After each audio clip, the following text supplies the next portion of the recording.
Number 9 asks, how many resonance structures are possible for the nitrate ion NO3-? So the first thing we have to be able to do is draw the nitrate ion.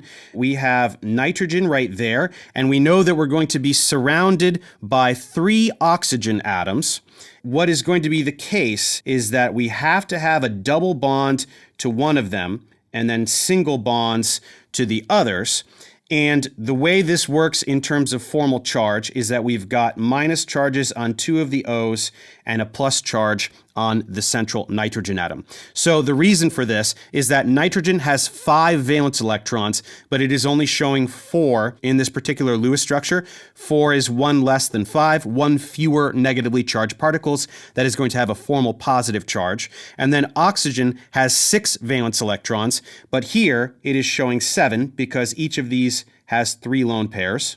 So 1 additional negatively charged particle compared to its valence, 7 electrons instead of 6, because we have 3 from the lone pairs and then 1 in that covalent bond that is being provided by the oxygen. Each of those oxygens will have a formal negative charge, and then we have 2 minus charges and 1 plus charge, so that adds up to -1. That is why overall the nitrate ion has a formal negative charge. Now we want to be able to draw resonance structures for this, and in order to draw resonance structures, we are pushing around pi electrons.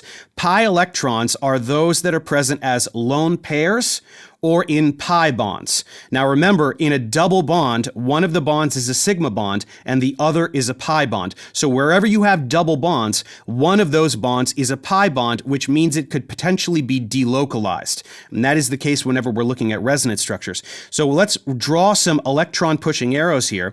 We can take a minus charge, which represents one of these lone pairs, and we can push that onto this NO bond. So this arrow signifies that we are adding a bond there. We're forming a second bond in between oxygen and nitrogen there. But in order for nitrogen to accommodate that bond, it's going to have to lose another bond.